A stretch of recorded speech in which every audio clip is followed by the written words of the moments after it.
Hello, and welcome to Revolutions. Episode 10.53, The Balkans. Last time, we walked through everything we already knew about the deep background of World War I from stuff we've already talked about in the podcast. This week, we are going to combine that old information with a bunch of new information regarding the infamously fractious and complicated Balkan Peninsula, and why a crisis there could possibly trigger a great power war that would consume the entire world. The big picture setting for all of this is the Eastern question.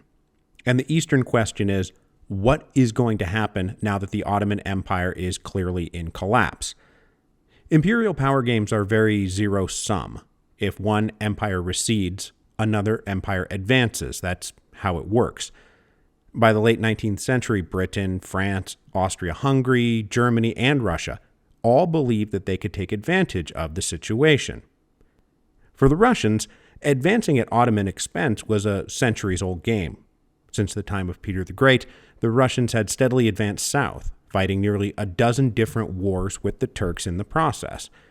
Their grand overarching dream was to one day maybe control the entire Black Sea basin and seize the Dardanelles, the Sea of Marmara, and the Bosphorus, what were collectively called the Turkish Straits, so that they would have direct access to the Mediterranean. This dream, of course, included expelling the Turks from Constantinople. Now, there were many things fueling this grand ambition. Militarily, it would give Russian fleets direct access from the Black Sea out into the Mediterranean and defend against any enemy power from ever getting in. Economically, they would be tapping the entire Mediterranean basin for trade, commerce, and new markets. And ideologically, the Russian czars had always considered themselves the premier defenders of Orthodox Christianity, and ending 500 years of Muslim occupation and returning Constantinople to its rightful Orthodox owners would be the work of God. All of that combined then fed into an emotional yearning for that nebulously defined concept we call prestige. If the Russians controlled Constantinople, it would be very prestigious. By the late 19th century, Russia was tantalizingly close to realizing this dream. They had extended their empire deep into the Black Sea basin, enveloping the east coast and controlling principalities at the mouth of the Danube on the west coast, which meant that the Russian Empire now directly abutted the Balkans. Projecting an overarching hegemonic authority over the Balkan Peninsula, in essence replacing the Ottoman presence there, would be essential to protecting the western flanks when Russia made their final thrust south and claimed Constantinople. Beyond territorial, economic, and political motivations, though, Russia wielding power and influence in the Balkans fit squarely in with the long-standing ideological belief that the czars were the defenders and patrons of all Orthodox Christians everywhere. Many of the ethnic groups in the Balkans were Orthodox Christians who were seen by the Russians as oppressed cousins who needed to be liberated from the cruel yoke of Muslim despotism. Russia's long-standing support for Orthodox communities living under Muslim rule merged with the new strains of nationalism that had grown up in the 19th century, especially during and after the revolutions of 1848. Serbs, Croats, Bulgarians, Romanians, and Albanians all developed their own dreams of national unification and self-determination and independence. Even before 1848, for example, both the Serbs and the Bulgarians had both achieved something like autonomous home rule, but still inside the Ottoman Empire. These were a result of nationalistic revolutionary uprisings against the Turks. And as we talked about a bit during the revolutions of 1848, these individual national aspirations merged with a larger pan-Slavic movement to unify all Slavic peoples into a single nation. By the 1870s, they had direct models to look to for inspiration, as Florentines, Venetians, and Romans had all recently joined together in a new thing called Italy, and Bohemians, Hessians, and Rhinelanders joined together in a new thing called Germany. For such pan-Slavic idealists, the debate came down to whether or not they would be unified under the greatest Slavic power of them all, Russia, or whether they would merely look to the Russians as the great power who would help them achieve their dreams. In the mid-1870s, all of this came together in a succession of simultaneous explosions we call the Eastern Crisis. Smelling Ottoman blood in the water, most of the Christian communities under Ottoman rule, that is, the Serbs and the Bulgarians and the Romanians, rose up separately and simultaneously over the course of 1875 and 1876 and 1877. These uprisings knocked the wobbly Ottomans well off balance, and the Russians happily took advantage, entering the war on behalf of the Balkan insurrectionists in 1877. The Russian army wound up marching practically to the gates of Constantinople before the suddenly alarmed British sent a navy down to fly the colors and warn the Russians not to get any crazy ideas in their head about conquering Constantinople. The subsequent Congress of Berlin in 1878 drew up treaties ending all of these conflicts. But much to the frustration of the Russians and the various Balkan groups, the other great powers in Europe seemed primarily interested in limiting Russian gains and short-circuiting any hope that pan-Slavic unification was a possibility. Instead of allowing a unified and independent Slavic state to emerge, the other powers, balkanized the Balkans. Bulgarians were divided into two separate principalities, and though de facto independent would still be considered technically Ottoman possessions, the principalities of Serbia and Montenegro and Romania were recognized as independent states, no longer the subjects of any great power, but they were kept as small as possible, and, abutting the Austro-Hungarian Empire, they were clearly meant to be client satellites of the Habsburgs. Finally, the provinces of Bosnia and Herzegovina, to the northwest of Serbia, would still be considered the sovereign possessions of the Ottomans, but under a military and administrative occupation by the Austrians, which would be recognized under international law. If all of that didn't make a whole lot of sense, don't worry, it didn't make a whole lot of sense to anybody. The upshot of the Congress of Berlin was wary satisfaction from the other European powers that maybe this new map would hold the region together. But this was matched by intense dissatisfaction among the various Balkan groups and the Russians, who all felt that they had been kind of screwed over and denied their rightful spoils of victory. Why was unification and national dignity cool for Germans and Italians, but not for us? The Russians wondered why the British and French were able to spread their tentacles across the whole world, but if Russia decided to advance even a little bit, it was somehow the end of the world. It led to increased resentment among the Slavs, who thought that the other nationalities of Europe did not really see them as possessing equal dignity or stature. Certainly, they did not feel respected. They felt like the other powers considered Slavs only good to be ruled by superior races. The Congress of Berlin may have settled things temporarily, but it all but ensured things would not be settled permanently. All it did was move the pieces on the board into the rough position that would create a succession of crises 30 years later that would lead directly to World War I. To add a wrinkle to all of this, all the Slavic nationalities in the Balkans were able to look to the incredibly recent examples of the unification of Germany and Italy to follow as their model. These were events they did not read in history books. These were events they read in the newspaper. And in both of those cases, unification came when a strong military power did the unifying. In Germany, that role was played obviously by Prussia, and in Italy, remember, it was played by the Kingdom of Piedmont-Sardinia. But the question was, who is going to play the role of Prussia and Piedmont in the Balkans? And just to oversimplify things a bit here, it's either going to be Serbia or Bulgaria, and both fancied themselves for the job. After their independence was recognized at the Congress of Berlin, Serbia elevated themselves to the dignity of being called the Kingdom of Serbia in 1882. A few years later, Bulgaria annexed their southern compatriots out of that completely made-up second principality that they had been placed in by the Congress of Berlin, specifically to prevent the unification of the Bulgarians. This led to a little war between Serbia and Bulgaria in 1885, which Bulgaria won, and for the moment, really started envisioning themselves as the Prussia of the Balkans. But events in Serbia will wind up playing a much bigger role in our story, so we're going to stick with them. After independence, they were ruled by a royal dynasty that was very friendly with the Habsburgs. But nationalistic elements among the Serbian political elite and in the officer corps of the army believed that achieving their dream of Greater Serbia, that is, uniting all the Serbs together into a single polity, meant including the large contingent of Serbs living in Bosnia and Herzegovina, which, remember, was still de jure provinces of the Turks, but de facto provinces of the Austrians. It's good and confusing times in the Balkans all the time. Now, the Kingdom of Serbia seizing Bosnia and Herzegovina is obviously going to mean breaking it away from the Habsburgs, which almost certainly required help from the Russians to accomplish. In 1903, a powerful nationalist clique, including some of the most prominent leaders and military officers in Serbia, orchestrated a violent coup.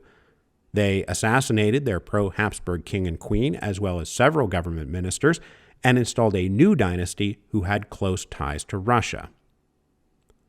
Now, this was an era where monarchs and ministers and world leaders were getting assassinated left and right by various revolutionaries and terrorists and nationalists and reactionaries.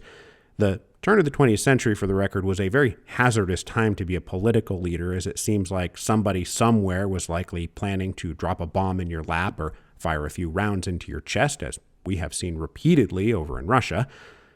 But regicide is still regicide.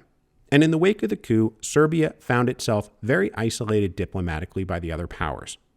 Even the Russians, who clearly benefited in the long run from the coup, condemned the crime of regicide. And this diplomatic isolation did not start to ease up until the new Serbian government agreed to prosecute, demote, or otherwise retire many of the people implicated in the coup, or at least make a good show of it. The dream of Greater Serbia lived on, though. And the same general group of leaders who organized the assassinations and coup continued their efforts to achieve that goal. The most immediate and clear object was wresting control of Bosnia away from the Austrians. Now, Serbia and Bosnia shared a border, and there was plenty of action back and forth across the lines. Bosnian Serb activists got support from Serb nationalists in Belgrade and were ultimately backed and encouraged by the Russians, who viewed Greater Serbia as the clearest path to them becoming the dominant power in the Balkans. Increasingly fed up with Serb agitation on their border, in 1906, the Austrian government imposed economic sanctions and refused to import Serbian goods, particularly livestock, particularly pork, which is how this little economic conflict becomes known as the Pig War. But Austria's attempt to strangle Serbia economically by cutting off their primary export pipeline just led the Serbs to find other markets, and they actually increased their net exports, as well as tying them closer to other foreign powers, like France, who started to see supporting the Serbs as a good way to please their Russian allies and tie up the Austrians in the Balkans. The French were happy to provide loans to the government and munitions to their army. Now, the Austrian concern about Serbian agitation in Bosnia was never just about the Serbs or just about Bosnia. They never considered it in the narrow context of the fate of a few small principalities on the periphery of their empire. It was always discussed in the wider context of the fate of the whole Austro-Hungarian Empire. If the Serbs succeeded in peeling off Bosnia and forging a regionally powerful Kingdom of Serbia, it would be the green light for every other subject nationality to do the same. Czechs, Poles, Slovaks, they would all try to follow suit. The Habsburg Empire had only barely survived 1848, and then they had gone and lost their Italian possessions. So, checking Serbia was never just about checking Serbia. They were well on their way down the road to a domino theory, where allowing Serbia to get their way would collapse the entire empire. In 1908, Austria received what they believed to be an unexpected gift from the Russians, thanks to some diplomatic freelancing by the new Russian foreign minister Alexander Izvolsky. A career diplomat, Izvolsky had taken over the Foreign Office right alongside newly appointed Prime Minister Pyotr Stolypin, who was his political ally. They were part of a new team that was supposed to get Russia out of its deeply troubling and humiliating waters that had recently swamped them thanks to the Russo-Japanese War and the Revolution of 1905. Both Stolypin and Izvolsky knew that Russia was in a precarious place internationally. Their army and navy was in shambles. Their reputation was in severe decline. Izvolsky undertook reorienting Russia towards Britain, who had for decades been on the opposite side of Russia on the Eastern question. But in 1907, Britain and Russia signed a convention that mutually settled some of their disputes in Central Asia and opened the vague possibility that Britain, down the road, might change their policies regarding the Russian claim to the Turkish Straits in Constantinople. At least, that's what the Russians hoped. In the meantime, the Convention of 1907 brought Britain, France, and Russia into a very rough and general alignment. Izvolsky, however, envisioned a quick advance down the Turkish Straits, and he secretly approached Austria about a deal. If Austria decided to officially annex Bosnia and Herzegovina, and thus crush the Serbian dream of national unification and Greater Serbia, Izvolsky said the Russians would not protest. In exchange, Austria must support the Russian claim to the Turkish Straits. Now, this is a huge promise Izvolsky is making. The Russians supporting the Serbs had been policy for ages. And really, the only thing stopping the Austrians from annexing Bosnia and Herzegovina was the possibility of Russian intervention. So what Izvolsky is saying here is that he's willing to sell out the Serbs in exchange for the Turkish Straits. The Austrian foreign minister indicated that he would go along with this, mostly because he believed Austrian support for the Russians wouldn't make a bit of difference, because France and Britain would never agree to giving the Russians exclusive run of the Turkish Straits in a million years. Izvolsky, though, thought he had time to line up support for his plan with the French and the British, and then the Austrians and Russians would jointly announce the deal that they had secretly struck. But then suddenly, in October 1908, without any warning at all, the Austrians unilaterally announced the annexation of Bosnia and Herzegovina. This announcement shocked the rest of Europe and double, triple, quadruple shocked Izvolsky, who believed the Austrians had stabbed him in the back. All of this triggered what we call the Bosnian crisis. The annexation of Bosnia put Russia in a very tight spot and caught Izvolsky way out on a limb that could not support him. Their longtime clients, the Serbs, howled in protest and demanded Russia defend their interests against the Austrians. But there was little the Russians could do.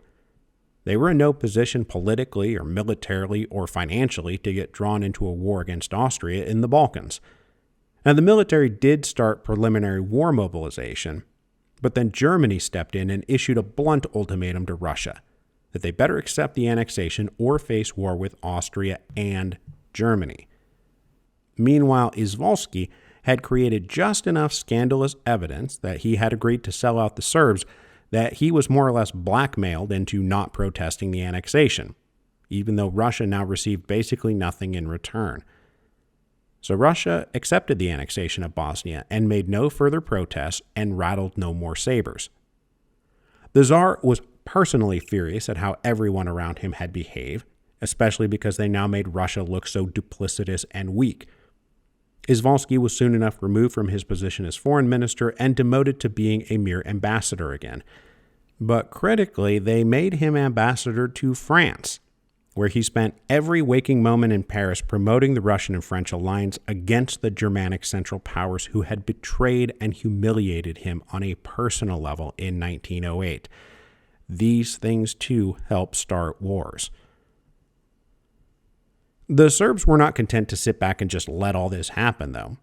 And in response, hardcore Serb nationalists formed a new underground group called Unification or Death that basically grew organically from the same group who had staged the murderous coup in 1903. They were casually referred to as the Black Hand. Their goal? Using any and all means necessary, including violence and assassination, to achieve the dream of Greater Serbia. The ties between the Serb government and Black Hand were not formal, But there was a lot of overlap between the two. And for example, the head of Serbian military intelligence doubled as the leader of Black Hand. They planned to be aggressively provocative to destabilize the general situation in the Balkans and enlarge Serbian territory in the resulting chaos, with the specific non-negotiable objective of taking Bosnia away from the Austrians. So we will end today with the final round of Balkan destabilization before the July crisis of 1914, which, as I'm sure you know, was set off when Black Hand assassins murdered the heir to the Austrian throne, Franz Ferdinand, as he was on a goodwill tour through the oh-so-recently and controversially annexed Bosnian capital of Sarajevo. But before that can happen, the Balkans have to go through not one but two Balkans wars. These new Balkans wars were advanced recapitulations of the uprisings that we refer to as the Eastern Crisis from back in the mid-1870s.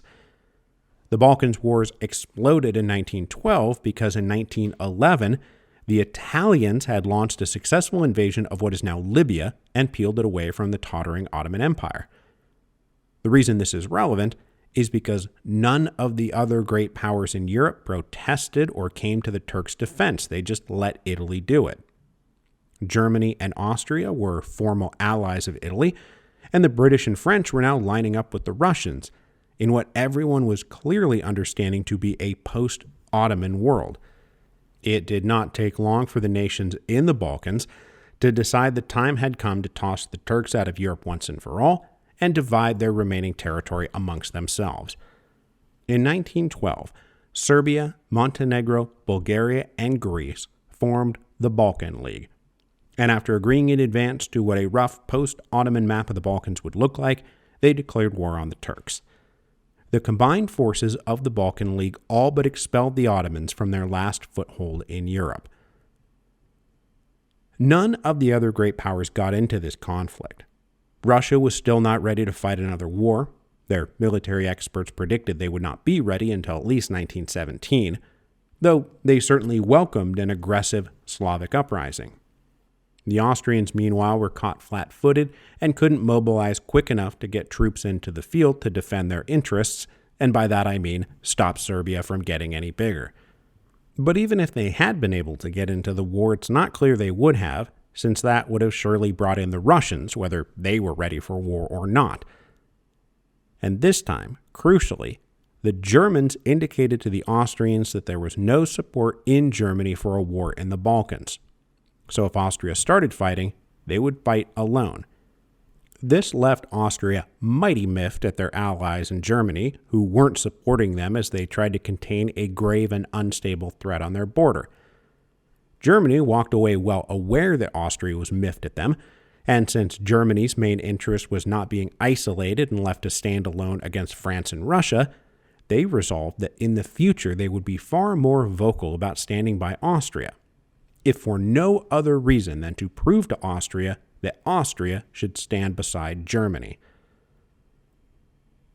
At the resulting peace conference in London in the spring of 1913 to redraw the map of the Balkans yet again, the Bulgarians felt like they were about to be denied territory they believed was rightfully theirs.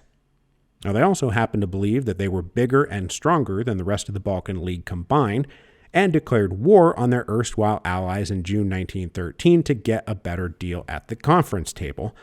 But this turned out to be a serious miscalculation.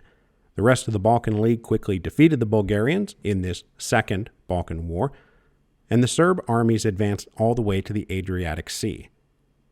Now, the Kingdom of Serbia, with a port on the Adriatic, was intolerable to the Austrians, so at the peace conferences, the Austrians demanded the creation of an independent state called Albania. Albania only exists to stop the Serbs from having a port on the Adriatic. In response to this, the Serbs again called on the Russians to protect and defend them, and again the Russians deemed themselves insufficiently positioned to help. And so instead they pressured the Serbs to withdraw their armies from Albania, which the Serbs did to their great frustration and annoyance. The Balkan Wars resulted in the final expulsion of the Ottomans from Europe after 500 years. and the liberation of all of these Orthodox Christianities from the tyranny of the Muslims. But nearly every group, especially Serbia, walked away full of resentment at what they had been denied rather than reveling in what they had achieved. And that is where we are going to leave them all this week. Serbia believes that it has the power and the momentum to be the Prussia/Piedmont of the Balkans, but they are feeling unfairly stifled. They are going to become even more emotionally committed than ever to seizing Bosnia from the Austrians. The Russians, meanwhile, understood that their relations with the Serbs were fraying. Their inability to help the Serbs in 1908 and then again in 1912 and again in 1913 was a national humiliation for the Russians that could simply not be repeated again. No matter what, the next time the Serbs called for help, the Russians had to respond. They had to. Hopefully, though, nothing would happen before 1917 when Russian war planners believed they would actually be ready for another great war. The Germans, meanwhile, walked away well aware that the Austrians felt let down by them and resolved that next time the Serbian question came up that they had to back the Austrians to the hilt. They had to. By the time 1914 rolled around, everyone, for their own separate reasons, believed that they had something to prove, and that in the next great power confrontation, they could not back down. The fear of looking weak, the fear of letting down their allies, absolutely saturated Europe, the dawn of 1914.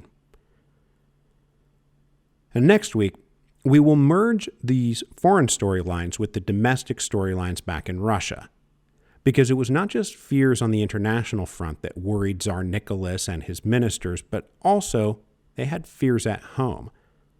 They were living in this post-1905 world that involved things like newspapers and speeches and public opinion and gross things like that. National opinion makers were getting very frustrated by the government's willingness to endure humiliation after humiliation on the global stage, while leaving, for example, the noble Serbs out to dry. From the Russo-Japanese War on, the Tsarist regime had clearly proven itself to be an impediment to the true potential of Russian national greatness. Foreign policy failures had become a stick for critics to beat the government with. Meanwhile, down on the ground, the window of social and labor peace was starting to give way to more militant action. Strikes, protests, and labor unrest were picking up again by 1912 after a few years of dormancy. Liberal critics in the press, upset over foreign policy debacles, combining with angry working classes upset over wages and conditions, were the Revolutionary Coalition of 1905, and they are starting to come back together. So when the July crisis comes in 1914, the Tsar was less concerned that going to war might lead to revolution, and far more concerned that if he did not go to war, there would be a revolution. And in fact, going to war would be the very thing that ended all revolutions forever. But before we go today, please remember to go pre-order Hero of Two Worlds. Somebody on Twitter noted that there were 10,800 registered booksellers in the United States, and I think it would be very cool and great if the book was ordered from each and every one of them. I should also mention that a few people took my threat to quit podcasting if we didn't get to 10,000 pre-orders a bit too seriously. That was playfully tongue-in-cheek. I'm not actually going to quit podcasting if we don't get 10,000 pre-orders, which I thought would have been obvious, but for some people it wasn't. My dry sense of humor does get me into trouble sometimes. The last time I got a bunch of irate emails over something I said in the show was that time I deadpan said that ancient aliens were the cause of the Neolithic agricultural revolution, which I also don't believe. The archaeologists were mad at me about that one. But anyway, pre-order the book, and I'll see you next week as Tsar Nicholas convinces himself that he's going to save his regime by going to war.